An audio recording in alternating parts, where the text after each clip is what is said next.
I just want to say sometimes, a lot of times you got to pay attention to not only your surroundings, but your instincts about a particular person in your life. Um, Pay attention. Usually, like when there's a certain type of trait about someone, there's red flags, you will notice it early on. A lot of times when we really want to be with someone, we'll ignore it.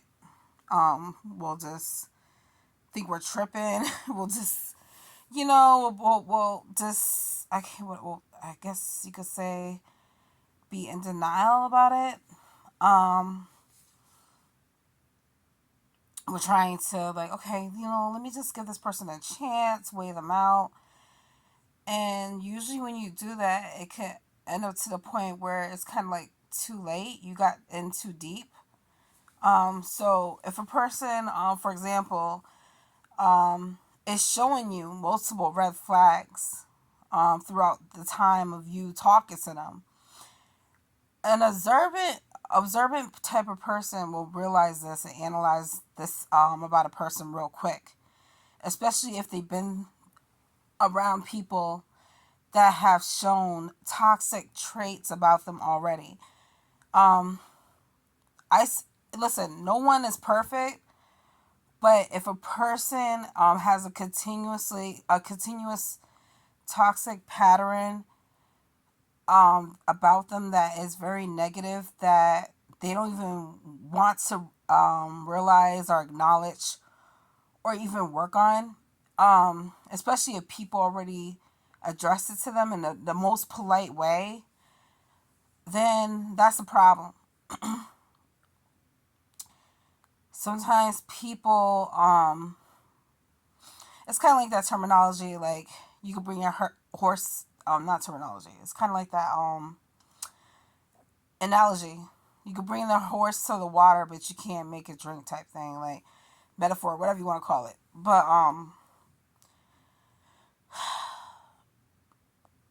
um, it's like, okay, I'm trying to find the nicest way to say this.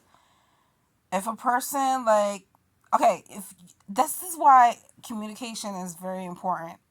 Okay, the more you sit down with a person and the more you like take the time to connect with them on a deeper level, the more they will expose things about themselves, which is fine. Like, everybody's gonna have a situation about their life or whatever that may have been troubling for them, or they may have experienced due to some type of trauma.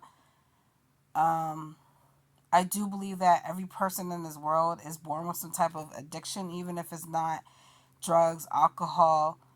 There's other type of addictions that people can inhabit throughout time. I do believe that everyone has some type of triggers.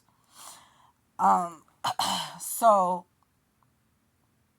it's all up to you, like what you feel like you can tolerate.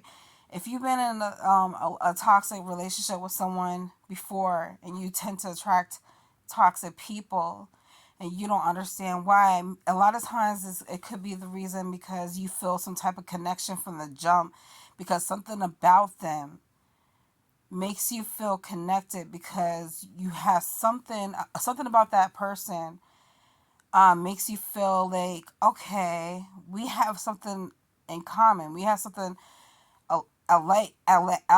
like he's this person has something about them that I'm attracted to, because I feel like I could be myself around this person type thing.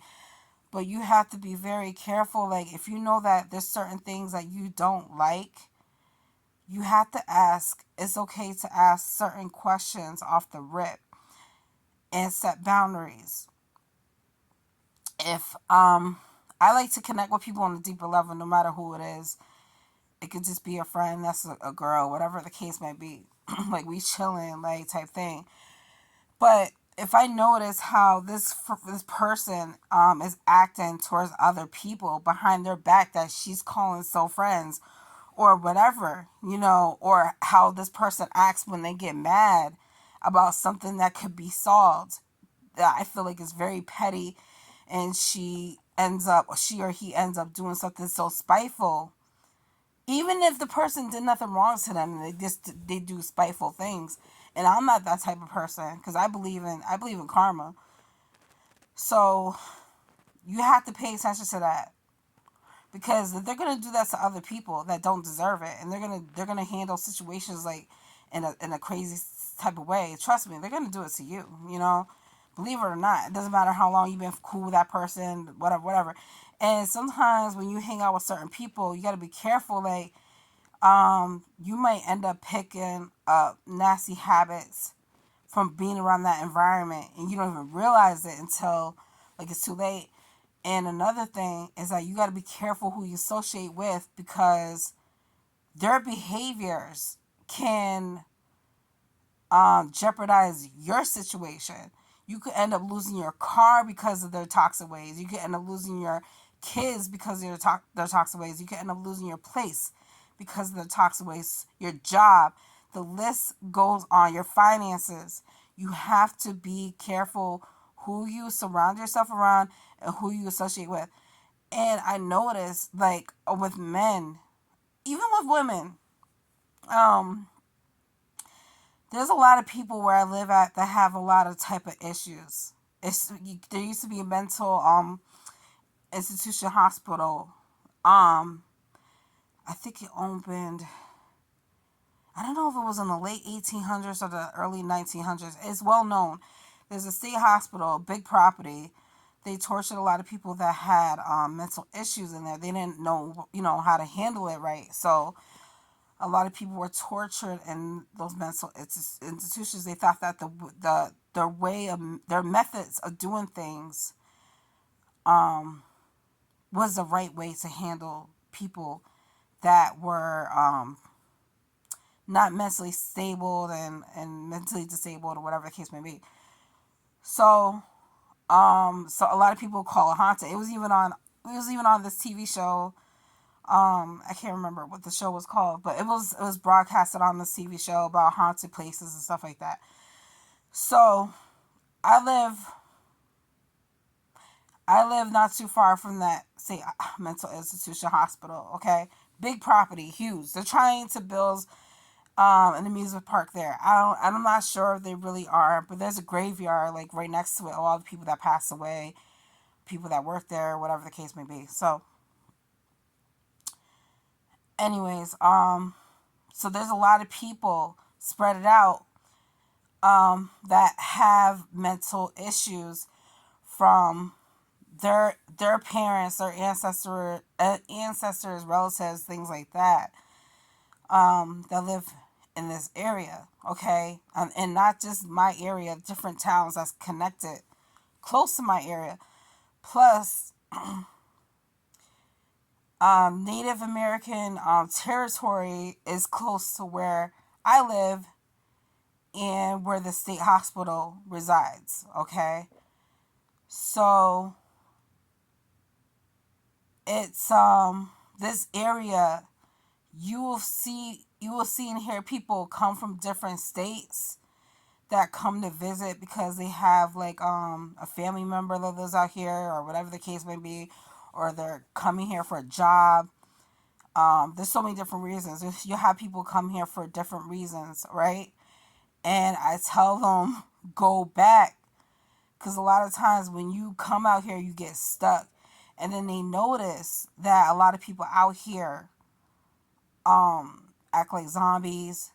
They're on drugs, alcoholics, all types of things. And they'll see me walking and they'll ask me questions like, is this normal? I'm not from here. It's funny. It happens all the time.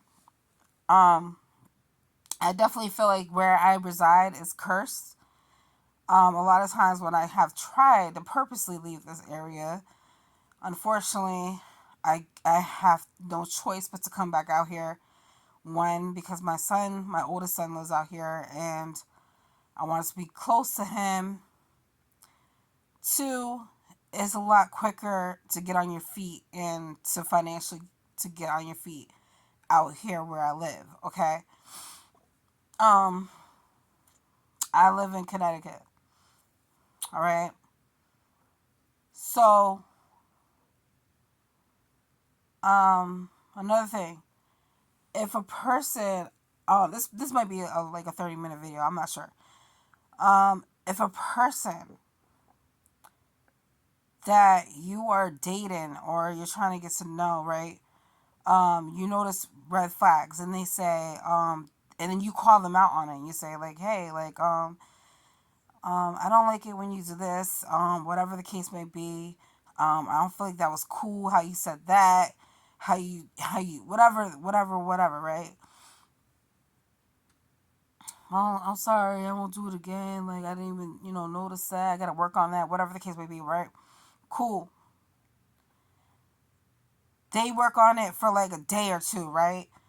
Then all of a sudden they come at you left field, and then they start like, they purposely start an argument with you out of nowhere, especially when you're in a good mood or whatever. It doesn't even matter if you're in a good mood or not. Just because they're feeling some type of way, they're in their head, they're having a bad day. Oh, who can I put my anger out on? Let me put my anger out on this person because they're in a better situation than me. I want them to be miserable like me. That's usually how it goes. Like, if they notice that you're the type of person, no matter what gets in your way, like, yeah, you might be down for a second, you might be in your feelings for a moment, but you keep on moving, you keep on going. Like, you don't stop. Like, you keep doing what you got to do for yourself and your future, right? If they notice that you're that type of person that you just, like, no matter what happens, you just keep going and you try not to get discouraged and give up on yourself, and they're the type of person that, when something goes wrong, they fall too deep into substances that are drugs or whatever, alcohol, whatever the case may be. You do the opposite of that. You don't fall into drugs, so they don't understand how you could cope with the world and society and not do drugs and handle pressure. So they feel some type of way. So they want to put their anger and frustration on you.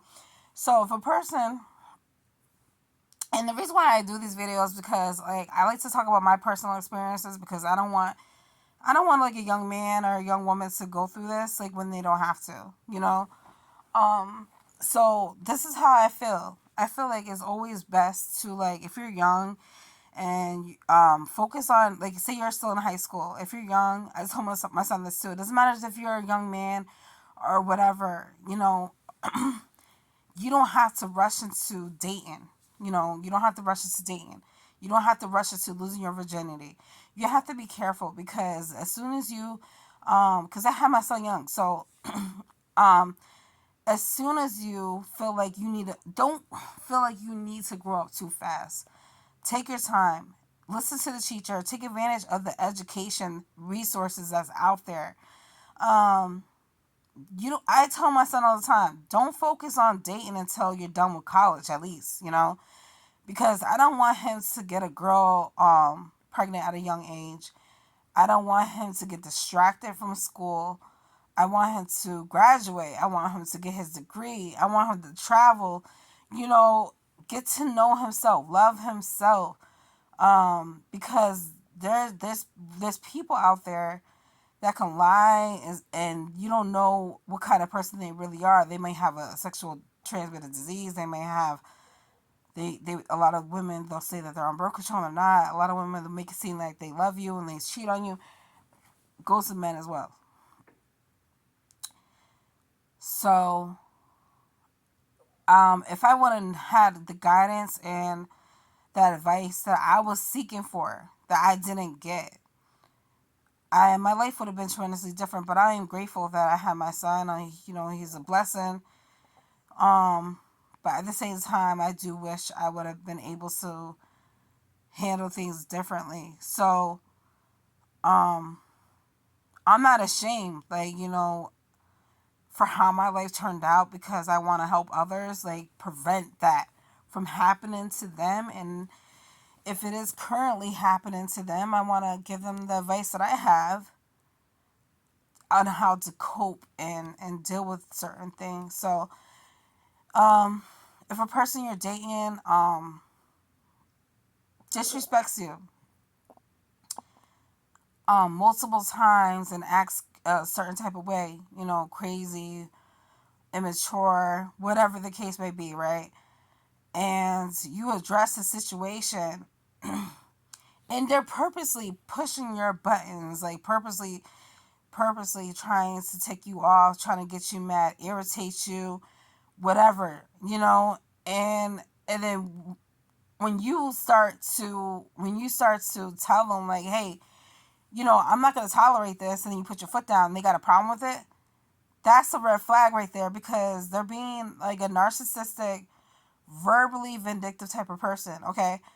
I already experienced this enough with my mother, okay, and my father. So I don't like someone to try to come into my life, tear up the foundation that I worked so hard to have, to possess, I guess you could say possess. To have, and then all of a sudden you come in here, try to tear down, jeopardize my foundation because you don't have it yourself. And I don't feel like it's right for a man to try to come and jeopardize and try to control everything that you're doing. Like, say for example, like I've been in situations where men, they'll try to control my finances. I'm like, why are you gonna try to control my finances when I got it under control? Because you want to feel more like a man? No, like, I'm not asking you for nothing. If you want to feel like a man, then you help me with one of the bills or something. Like, you be there for me, you support me, like, communicate with me, spend time with me, stuff like that. Treat me like a good person. There's other ways that you could be a man. So why would I let you control my finances so you could feel like you're the man when it's not even yours? So you have to be careful with that. And then if a man continuously apologizes to you and then switches up and then does it again, that's a red flag. Like, excuse me, my mouth is dry. So what's another thing? Oh yeah, like, there's been situations where a man will act so freaking toxic and crazy, and then when I get so frustrated and I like put my foot down, they look at me like I'm the crazy one, like I'm wrong for speaking up for myself. Like, oh, like, like, did you not? Do you not remember like what you did yesterday? Like,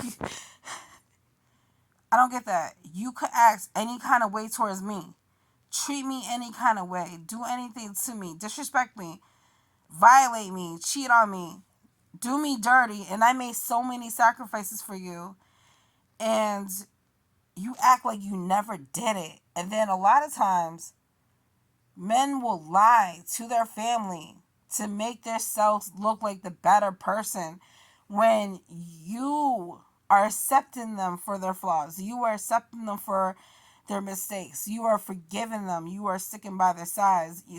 You are doing the best you can to make the situation work. And you're not really the problem. They're the problem.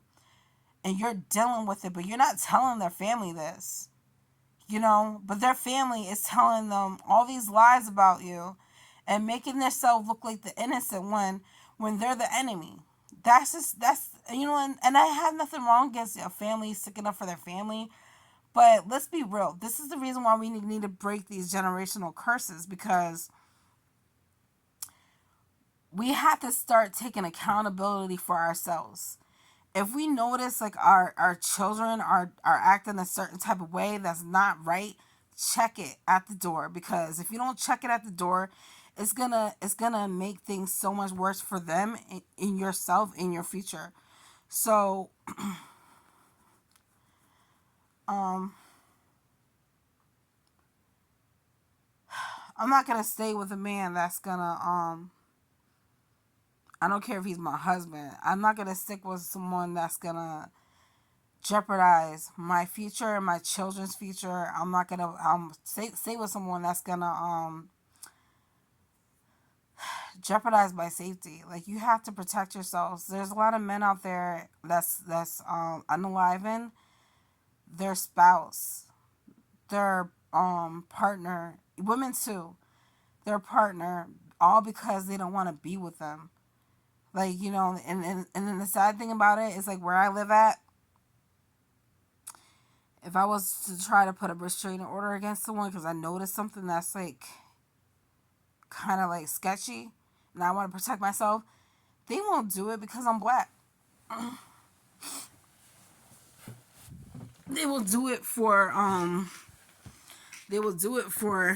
another race, but not me. Excuse me. And a lot of these black women, they put restraining orders against their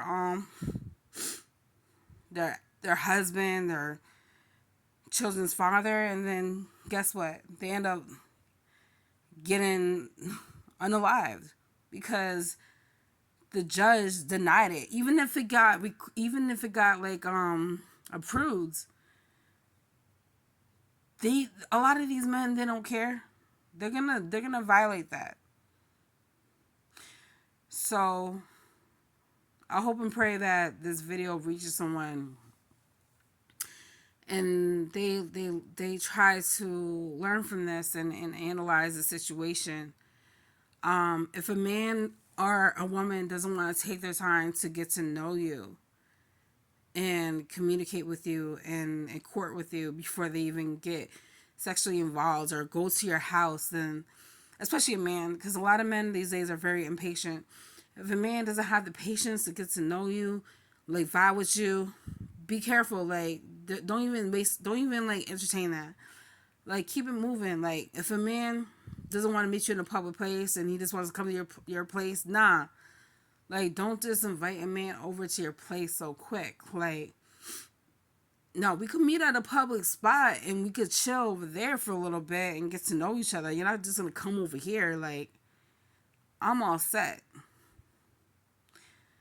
So if you agree, please like, share, and subscribe. Thank you.